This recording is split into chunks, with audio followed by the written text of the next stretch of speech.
Сәлеметсіздер ме? Handmade Crochet каналына қош келдіңіздер. Бүгін сіздермен осындай амигуруми қуыршағын тоқитын боламыз. Мен оранған қыз. Мен бұл қызды Хадия деп атадым. Хадия қуыршағы. Бұл сабақ бірнеше бөліктерден тұратын болады. Яғни қолын бөлек тоқсақ, басын, одан кейін аяғы деген сияқты. Где-то каждый 1-2 күн сайын сабақты шығарып тұруға тырысамын. Ол үшін керекті заттар бізге жіп, менде полностью акриловый жіп, негізінде хлопковый, полухлопковый, акрил осындай жіптер жарайды. Крючок менде номері 3 және де номері 2. Міне, номері 2. 2-мен мен аяқтарын тоқыған болатым. Аяқ киімі үшін. Аяқ киімін қарасаңыздар, ішінде даже іш киімі де бар. Бұл қуыршақтың. Міне аяқ киімі. Бүгінше осыны тоқитын боламыз. Қазір мен көрсетемін. Үшін мен темно-серый осындай жіпті таңдадым. Ал екінші номерлі крючокпен тоқығанмын. Ол үшін 8 бос ілмек аламыз. 1, 2, 3, 4, 5, 6, 7, 8. Одан мына біреуі петля для подъема болып қалады. Екіншісінен бастаймыз. Ілмексіз бағандардан тоқитын боламыз. 2, 3, 4, 5, 6. Жетіншісіне осы бір осы жетіншісіне 5 тоқитын боламыз. Ілмексіз бағаннан 1, 2, 3, 4 және де 5. Одан қалғандарын қайтадан тоқып барамыз. Сол соңына келгенге дейін, соңында қайтадан 4 тоқылады ол жерге, 5 емес.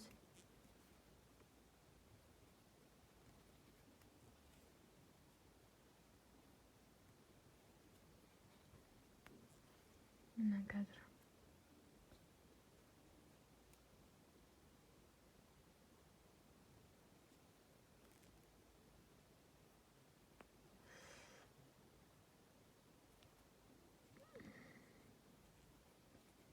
Bir, 2, 3, 4.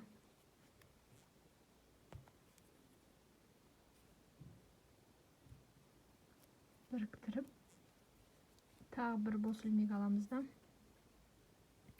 Тағы да екінші қатарды ілмексіз бағанмен айландырып, ешқандай арттырусыз, кемітусіз, полный осылайынан айландырып тоқып шығамыз.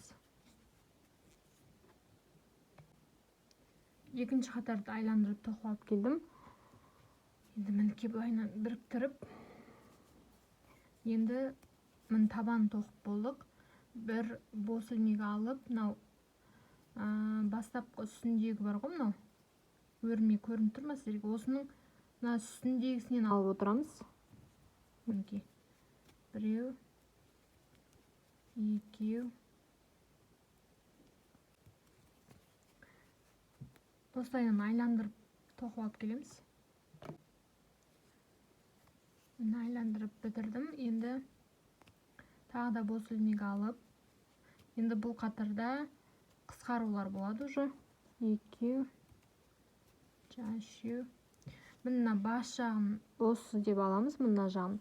Осы жағынан қысқартулар болады. Қазір қысқартулар қалай болатынын көрсетемін.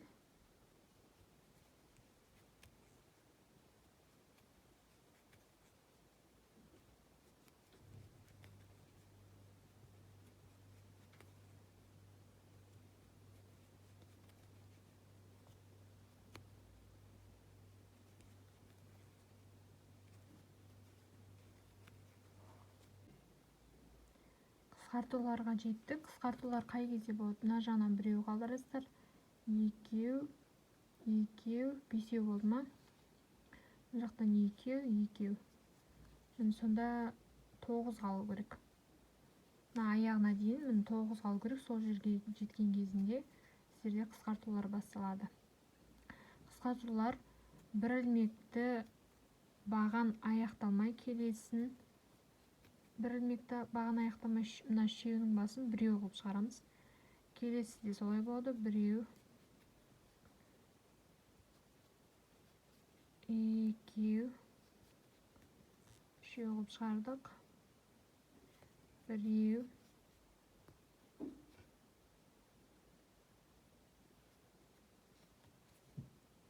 екеу,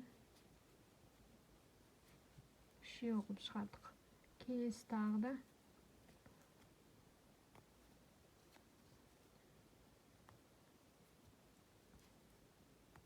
біреу, екеу. 4 қысқарту болды міне. 4 болады. Келесін біреу ілмексіз баған аламыз да басымен біріктіріп, осы келесі қысқартулар болатын жерге дейін бір ілмекті бағанмен тоқып алып бір ілмексіз, яғни ілмексіз бағанмен дегенім, ілмексіз столбик без накида тоқып алып келеміз. Қысқартуларға келіп жеттік. Енді тағы да қысқарту болады мұнда. Бір ілмексіз бағанды аяқтамай, келесін аяқтамай, үш ілмектің басын біреу қылып шығарамыз. Келесі тағы да аяқтамай, одан кейін жәндегісін алып екеу болды. Енді соңғы міне үшеу.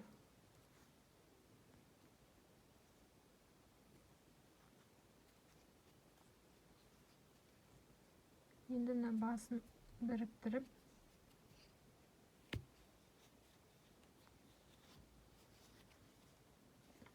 мына уже көрдіңіздер ме, ботинкаға кішкене ұқсап келе жатыр. Мына жерде бос бір ілмек алдым. Біреу, екеу, үшеу, төртеу, бесеу, алтау, жетеу, 8, 9, 10, 11, 12, 13, 14 қалды. Енді мына екі ряд осылай ешқандай өзгеріссіз ілмексіз бағаннан тоқып шығамыз да, екі ряд. Тағы да бір ряд тоқуымыз керек, ода бір қысқарту болады. Ал ендеше екі рядты тоқып алып келіңіздер, қалған бір рядты көрсетемін. Соңғы қатары мына аяқ киімнің. Осы жерде бір бос ілмек алып, бір ілмексіз баған алып, келесі қысқару болады. Мұны қысқару қараңыздар қалай болады. Біреуінен шығардым, аяқтаған жоқпын, екіншісінен кіргізіп шығардым, үшеуін басын біріктірдім. Жәндегісі де шығардым, келесінен шығардым, сонымен біріктірдім. Қалғаны екі қысқарту болады. Қалғаны сол қалпында тоқылынып аяқталынады. Қатарда менде 12 қалды. Енді осы жіпті шығарып тастаймыз да аяқтаймыз. Міне тұрғандарыңыздай аяқтап, менде 12 қалды. Яғни аяғы 12 болып тоқылынады. Енді мына жіпті бұл жерде крючокты мен номер 3-ші крючокқа ауыстырамын. Осылай сөгіліп кетпес үшін бір ілмек аламын да.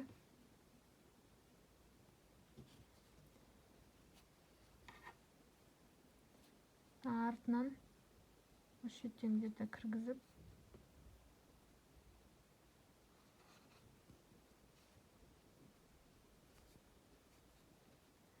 уже аяғын тоқитын боламын. Бұл аяқ киімі болған, енді бұл аяғы. Біреу, екеу, үшеу.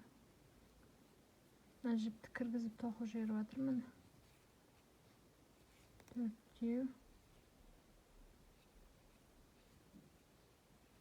бесеу, алтау, жетеу, сегіз, тоғыз, 10, 11, 12. Мына жерге мына бастапқы кіргіздік қой, осы шетке тағы біреу кіргізіп жіберуге болады. Өйткені біз қазір мына жерден біріншісін мен кіргізетін боламыз да. Сонымен 3, 6, 9, 10, 11, 12 болып шықты. Осы шетке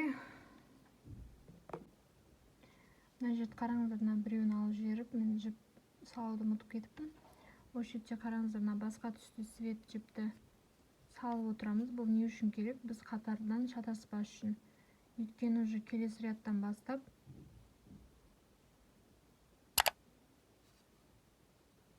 уже біз осы жіппен тағы да 22 қатар тоқуымыз керек. Сол каждый тоқығанның арасына осыны салып кіргізіп отырсаңыздар, қателеспейтін боласыздар. Біреу алып, тағы да бос бір ілмек аламыз. Одан екінші рет көрсетейін. Тағы да осылайынан ілмексіз қатар, ілмексіз баған тоқып шығамыз. 22 қатар тоқисыздар. Сонда общий осы светтен 23 қатар болу керек. Оны өзіміз тоқып алып келеміз.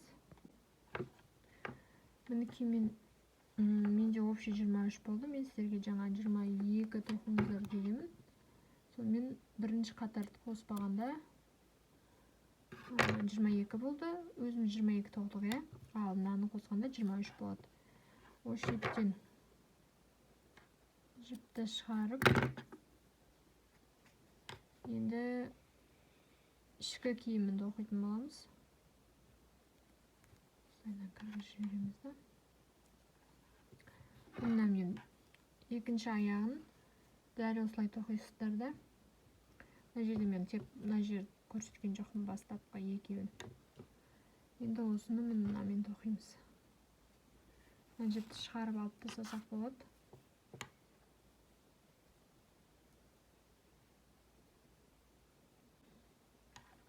Сіздер қараңыздар, мына жіпті кесіп тастадық қой, енді мына ортасынан қарау керек. Мына мысалға мына жерде кесіп кіргіздік. Енді где-то осы, менде міне осы жағынан аяқталып тұр. Сіздерде білмеймін қалай аяқталынатын. Әркімде әрқалай әр жерден аяқталуы мүмкін. Сол себепті мен кескен жерден где-то біреу, екеу, үшіншісіне, даже үшіншісіне емес, үшіншісіне кіргізіп, мына жіпті былайынан аламын, чтобы сөгіліп кетпес үшін.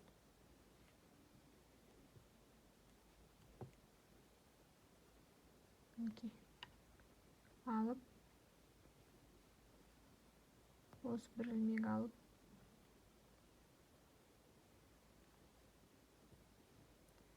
келесіне кіргізіп,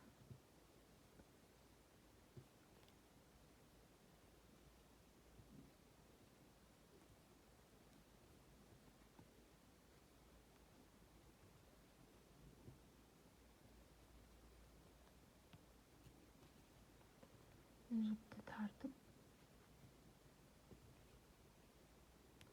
жәндегісіне кіргізіп, осылайынан айландырып 12-ден бір рядты аяқтайсыздар, тағы да бір ряд өздеріңіз тоқып алып келесіз. Міне 2 ряд алып келдім. Мына жерде көрдіңіздер ме? Жіпті кесіп алып тастадық, ал екіншісінде кеспейсіздер. И сразу синтефонмен аяқты толтырып алсаңыздар болады. Толтырғанда нығыздап тұрып синтефонмен салу керек арасына, потому что аяғыны тығыз тұру үшін. Менде кәдімгі синтефон, мен примерно бір рет көрсетейін, бір қайып салатынды.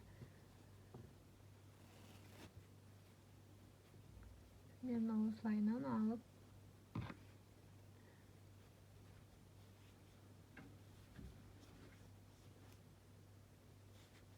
жақсылап тұрып мына жерге кіргізіп, негізі тоқып жатқан кездеріңізде сразу салып отырсаңыздар болады, өйткені солай ыңғайлы болады.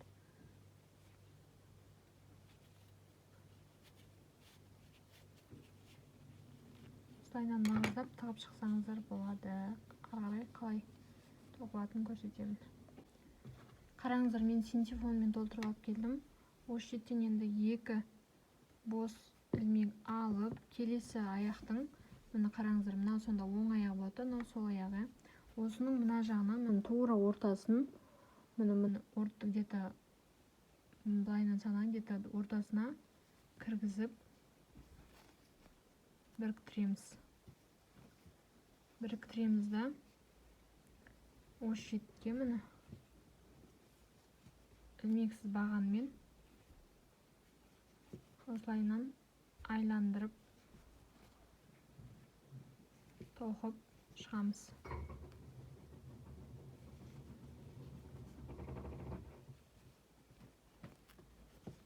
Мына жібін тартып арасында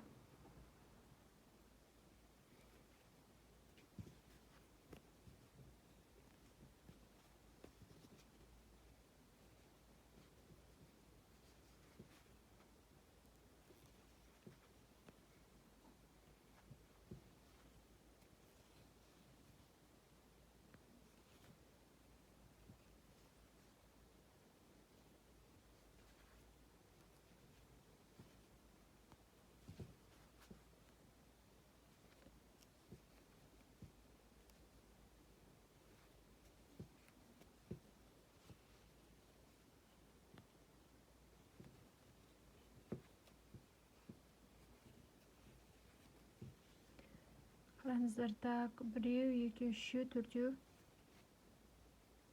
бесеу, біреу, екеу, үшеу, төртеу, бесеу, алтау, жетеу, 8, 9, 10, 11. Мына жерде соңғысы 12 болады да. 12 міне. И біздің мына екі тоққан осы жерде екі ілмегімізді біреу, екеу алдық. 14 болды. Енді мынаны айландырып алып келеміз. Жерге 14 болды. Осы шет 15, 16. Осы полный, осыны тағы да айландырып алып келу керек. Мынаусы 12 болды. Енді осы шетте мына жерге біреу кіргіземіз. Екеу кіргіземіз. Үшеу кіргіземіз да. И мынаусымен мына тұрған жердегісімен былайынан біріктіреміз. Сонымен бізде 28 болады. Осылайынан 28 болды ғой. Енді тағы да бос бір ілмек алып, тағы да 11 қатар тоқитын боламыз. 11 қатарды өзіміз тоқып алып келеміз, содан кейін көрсеміз. Мінекей мен 12-ші рядты, 11 ряд дедік қой, бірінші қатармен 12 болды. Сонда міне 12 ряд аяқталды. Мен уже ішіне синтефон салып тастадым. Мен киімді де розовыйдан тоқиын деп шештім. Себебі көйлегімде осы түстен тоқитын боламын. Сіздер енді қаласаңыздар, ақтан тоқсаңыздар болады дегендей, басқа цветтен тоқсаңыздар да болады. Келесі шеберлік сабақта осы көйлекті тоқитын боламыз. Етегін міне. Одан кейін денесі жаңа жайлап осылай қолы солай тоқи береміз. Сұрақтарыңыз болса, қандай да бір қоя отырыңыздар, комментарияға жаза кетіңіздер. Видеоны соңына дейін қарағандарыңызға рахмет.